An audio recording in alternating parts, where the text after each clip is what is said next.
Good afternoon. तो आज हम लोग इन्फोसिस के बारे में बात करेंगे। तो इन्फोसिस का जो रिजल्ट ऑलरेडी डिक्लेयर हो चुके हैं and we can see the net profit decreased from the 6,586 crores to 6,134 crores. And over this period of time, the earning per share also decreased from the 15.7 to 14.77. So over this series हम लोग क्या देख रहे हैं quarterly result पे। तो पहले quarter में क्या हुआ था, मतलब इसके पिछले क्वार्टर में क्या हुआ था, सेल्स इंक्रीज हुए थे 36 to 38. Now sales decreased, so the expenses also decreased and you can see the operating profit जो होते हैं that is also decreased. And over this period of time we can see the market is likely to fall like the uh, US market Infosys. Okay. तो, तो अभी हम लोग क्या देख पा रहे हैं यहाँ पर, एक और बात यहाँ पर हमें देखने की जरूरत है, that is the cash flow.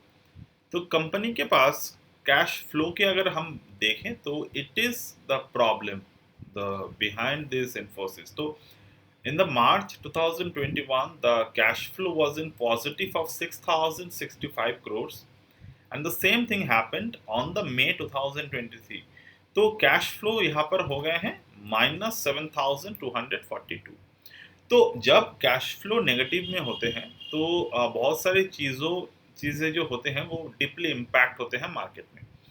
तो प्रॉफिट अगर यहाँ पर अच्छा भी हो जाता तो ज़्यादा बहुत उछाल हम लोग मार्केट में नहीं देख पाते। उसका सीधा सीधा रिलेशन ये है कि मार्च 2022 के बाद अगर हम देखते हैं तो यहाँ पर जून 2022 से लेकर सितंबर 2022 में प्रॉफिट इंक्रीज हुए, net profit increase, the earning पर share grown with a very healthy way. Same अगर हम जून से लेकर दिसंबर तो देखें तो 12 से 15 हो गए हमारे। 12 का 10% कितने होते हैं, 1.2। 20% कितने होते हैं, 2.4। सो ये ऑलरेडी 20% के ऊपर दिसंबर 2022 तक मार्केट गए। तो ओवर दिस सीरीज अगर हम जून से लेकर दिसंबर तक देखें मार्केट को, तो यहाँ पर हम लोग क्या देखेंगे, it is our Indian market stock June से लेकर, this is the June month. तो हम लोग देखते हैं इसके बीच में ही कई रिजल्ट होगा। हाँ, यहाँ पर तो लिखे हुए हैं, it was result at the 22 of July. तो यहाँ से भी आप लोग बहुत ज़्यादा ड्रास्टिक इम्प्रूवमेंट नहीं देख पा रहे हो, because you can see the negative cash flow. But ऐसा बहुत सा, अगर आप टेक्निकल को फॉलो करते हो तो आपको पता होगा ओवर दिस पीरियड हमें अगर एज अ टेक्निकल ट्रेडर मैं ये बात समझता हूँ कि मार्केट में जो भी हो, फंडामेंटल हो, जितना भी सब कुछ हो जाए, तो अगर हम चार्ट को फॉलो करते हैं तो वो एज अ रिटेल ट्रेडर हमारे लिए बेनिफिशियल होते हैं हमेशा। तो अभी हम क्या करेंगे, इन्फोसिस के इंडियन वर्जन, इंडियन शेयर के साथ साथ हम लोग द यूएस मार्केट में जो लिस्टेड है उसके हम लोग देखेंगे। तो यहाँ पर क्या देख पा रहे हैं हम लोग, जो गैप है, गैप के जो पीरियड है ये 6.11 6.11 के गैप है। तो over from this previous close to the current close अगर हम देखते हैं, ये प्रीवियस क्लोज था, यहाँ पर करंट क्लोज है, this is the 9.78% of the gap present. Okay. तो डेफिनेटली हम लोग एक बात को ध्यान में रखने हैं कि मंडे को मार्केट में ओवर जैसे हमें लग रहा है तो ये गैप डाउन होने के चांसेस बहुत ज़्यादा है। तो अभी बात यह है कि इन्फोसिस के ट्रेडिंग के बारे में हम क्या बात कर सकते हैं, उससे ज़्यादा इम्पॉर्टेंट एक बात है कि पर्टिकुलर शेयर पे, इस पे तो अगर आप शॉर्ट है तो आपको पैसे बनेगा, बट अगर आप शॉर्ट नहीं है तो आप इस पे किस तरीके से फाइंड इट आउट कर सकते हैं। तो बेसिकली ओपनिंग के साथ साथ हम लोग देखेंगे कि ये इम्पैक्ट निफ्टी पर कितने कर रहे हैं। और पहले हम देख लेते हैं कि निफ्टी के ये यूएस मार्केट वाला शेयर और दूसरे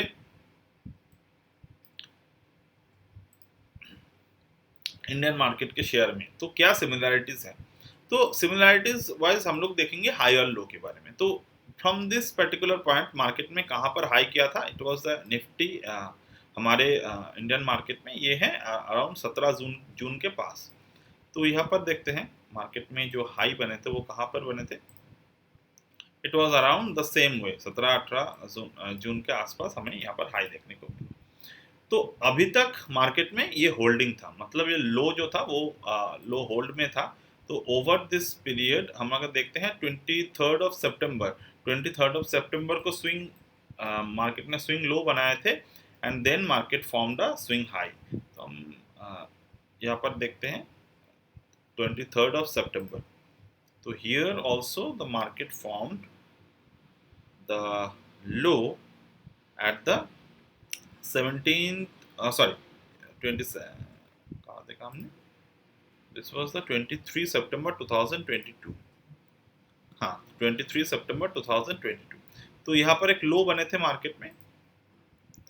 तो यहाँ पर एक हम देख पा रहे हैं इस लो से लेकर हाई, फिर से लो बने, स्विंग लो बने, फिर से स्विंग हाई बने।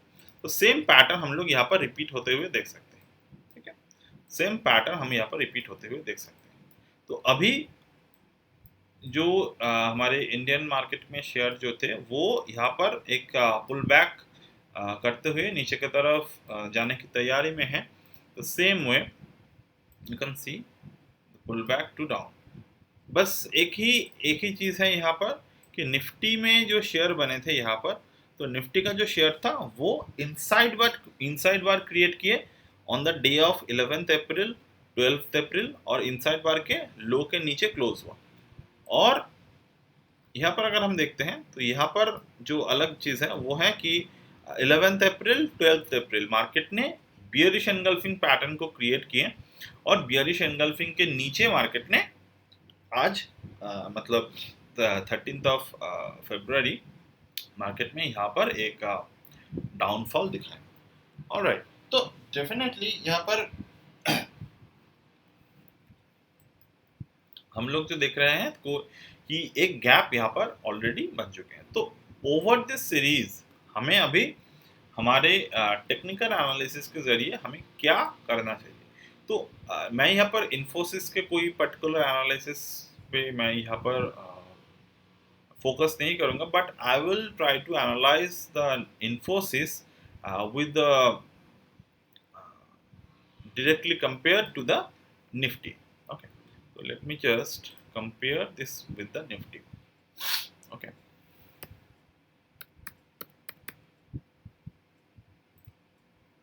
this is the Nifty. Right. तो अगर हम इसे निफ्टी से कंपेयर करेंगे तो what is the current scenario? The current scenario is this is the 0.1 के जो वैल्यू है वो यहाँ पर अभी पेंडिंग है। Now let me just see Nifty के साथ साथ इसकी एक और कोरिलेशन ग्राफ्स आते हैं। Let me just find it out. फिलहाल तो नहीं मिल रहे हैं, बट ठीक है, मैं एक काम करता हूँ, तो इसको एज इट इज ही देखते हैं। ठीक, तो निफ्टी इन्फोसिस ने last on the day of 29 March top bottom बनाए थे 29 मार्च 31 मार्च देन 3 अप्रैल। तो यहाँ पर जो बॉटम थे वो 29 मार्च के बॉटम यहाँ पर प्रेजेंट थे। Now in the Nifty what is the bottom? 24, 27, 28, 29। तो 29 मार्च में इन्फोसिस, जैसे कि Infosys, HDFC, they are the heavy weight. तो डेफिनेटली यहाँ पर कुछ हद तक हमें मार्केट में स्ट्रक्चर देखने को मिलेगा। Now why I am focusing on this, see Nifty ने काफ़ी लंबे बुल रन बना लिए यहाँ पर। Now on the day there is a 29th March gap is present at the 17,126. Here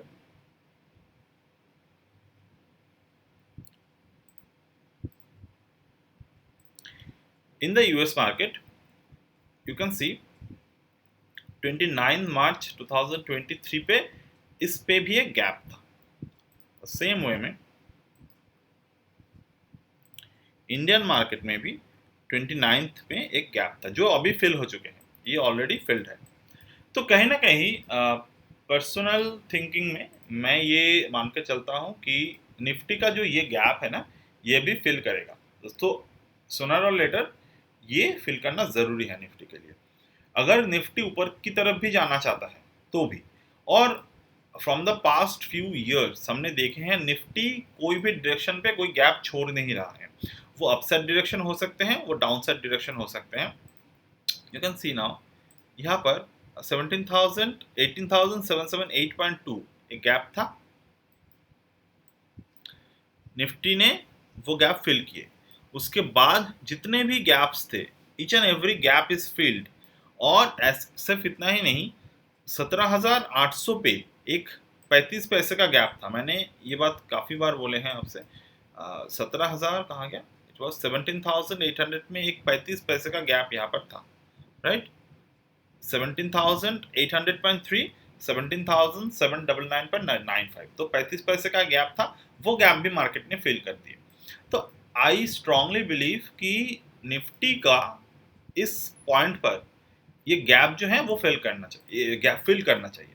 तो मैं यहाँ पर कोई भी एनालिसिस देख नहीं रहा हूँ, क्योंकि ये सिर्फ एक एजम्पशन है और एनालिसिस है, या यहाँ पर मैं कोई ट्रेडिंग स्ट्रैटेजी नहीं बता रहा हूँ, but I will love to see if the analysis work और not.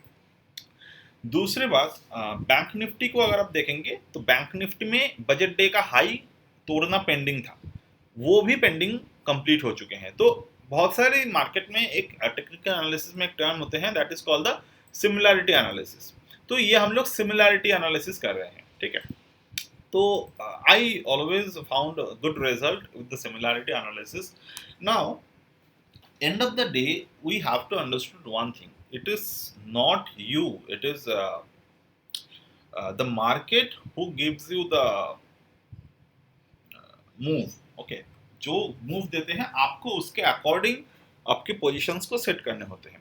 And with this all of this years of trading I understood one point very importantly, कि अगर मूव स्ट्रांग होते हैं तो हमें, या फिर स्ट्रांग होते हैं या फिर साइडवेज होते हैं, या फिर मूव में जो वॉलेटिलिटी होते हैं वो काफ़ी हाई और लो होते हैं, end of the day the market as this is a FNO market, तो मार्केट में अपसाइड ट्रेड भी आएगा, डाउनसाइड ट्रेड भी आएगा, और हमारे पास उतने कैपेबिलिटी होने चाहिए कि हम लोग स्ट्रैटेजीज को मार्केट के समझ सकें। और सिर्फ जब तक कि ना हम लोग 100% सही हो, या फिर 100% हमारे पास खुद की कन्विक्शन हो कि हम लोग one side trade in the FNO ले सके। मेरे पास उतना कन्विक्शन नहीं होता यूजुअली, और मैं अगर वन साइड ट्रेड लेता भी हूँ तो that will be very limited. दूसरी बात, जितने भी बिगर प्रॉफिट्स होते हैं तो वहाँ पर मैं और मिनिमम से मिनिमम कुछ कन्फर्मेशंस मुझे मिलते हैं, तभी जाकर मैं वहाँ पर ट्रेड्स को कैरी करता हूँ। मान लो मेरे ट्रेड्स के वहाँ पर किस तरीके से ट्रेड्स होते हैं, मैं let me just I put a trade on the call side. अगर मुझे लग रहा है मार्केट ऊपर की तरफ जा रहे हैं तो मैंने यहाँ पर शायद 5,000 क्वांटिटी लिए ना, 5,000 का मुझे 50 मिल गया यहाँ पर ना। इफ आई फील स्ट्रांगली कि वहाँ से एक स्ट्रांग सिग्नल आए हैं और वो 50,000 का प्रॉफिट का मुझे 2 से 2.5 लाख मिल सकते हैं, तो क्या करता हूँ मैं, उस 50,000 जो प्रॉफिट मुझे वहाँ पर हुए हैं, तो 50,000 प्रॉफिट के अगेंस्ट में मतलब मैं नया ट्रेड लेता हूँ, ठीक है। मतलब उस ट्रेड अगर लॉस भी होते हैं तो मेरे कैपिटल सेफ रहेगा, वो 50,000 ही वहाँ पर लॉस होगा। तो इस तरीके से now again if I expect कि वहाँ से 2-2.5 लाख से ऊपर का प्रॉफिट अगेन हो सकते हैं, तो वहाँ पर हम लोग वो 2-2.5 लाख का अगेन इंक्रीज करते हैं। इन दैट केस हमें शायद पिछले जो 50,000 हमने बुक नहीं किए थे वो 50,000 का ही प्रॉफिट मिलेगा, और 2-2.5 लाख पे जो आ गए हैं वो 2-2.5 लाख लॉस में जाएगा। तो अब वो जो अगला 2-2.5 लाख की प्रॉफिट है वो मुझे 7 से 8 लाख का प्रॉफिट दे सकता है। So this is how I always try to compound the market. But यहाँ पर जो प्रेजेंटेबल करंट स्ट्रैटेजी है वो मैंने कल भी डिस्कस किए थे, आज भी फिर से कह दे रहा हूँ कि दिस इज द 12th अप्रैल और द 13th अप्रैल, दोनों डेट जो है ना यहाँ पर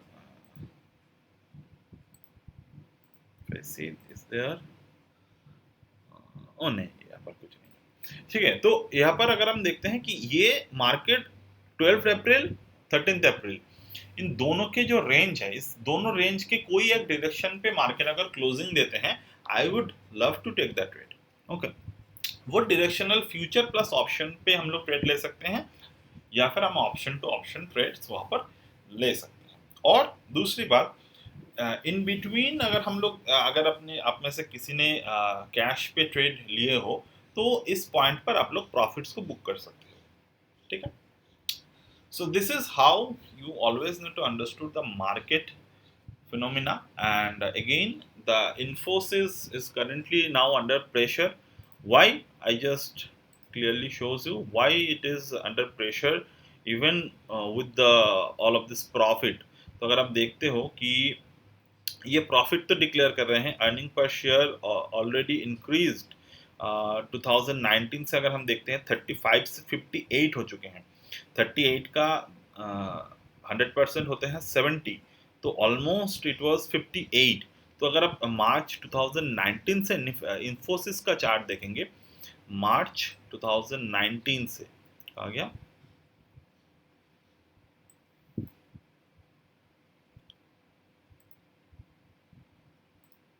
इट वाज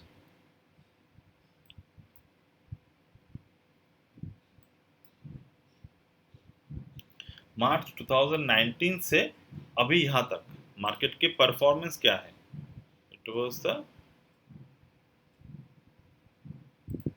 यहाँ से लेकर यहाँ तक it was at 90% of the move. तो ईपीएस की बारे में अगर हम बात करते हैं, तो EPS did not moved up to 100%, but the stock price moved 100% over this level. Okay, तो हम लोग अगर मार्च के बारे में बात करते हैं, तो लाइक यहाँ पर ऑलमोस्ट अप्रैल में, this was the July period ending June. तो ऑलमोस्ट हम अगर इस मार्च 2019 पीरियड एंडिंग, हाँ, तो इस पॉइंट से अगर हम लोग देखते हैं, तो प्राइस रेंज जो है अर्निंग पर share from here to here 95%, तो ये कहाँ तक इंक्रीज हुए थे 174%. तो अगर हम 75% को भी मान के चले अर्निंग पर शेयर के अकॉर्डिंग, तो we can expect that this is the price. ये जो प्राइस है अराउंड अकॉर्डिंग टू दिस 1189, ये प्राइस तक इन्फोसिस को जो है वो बेसिकली आना तो चाहिए. और वो गैप डाउन अगर सिमिलर होते हैं, तो almost this will be the impact. But again, the market always give you the supremacy. तो टेक्निकल को आपको फॉलो करना है. ये जो मैंने एनालिसिस यहाँ पर प्रोवाइड किया, ये उतना वैल्यूएबल नहीं है फिलहाल मेरे हिसाब से, क्योंकि fundamental is a huge thing and it should not be or cannot be act with this like of one or two kind of this kind of analysis. But अगर हम लोग गैप के बारे में बात करें, तो गैप यहाँ पर एक गैप पेंडिंग है. You can see there is a gap pending and it is a like यहाँ पर कहाँ है ये गैप है.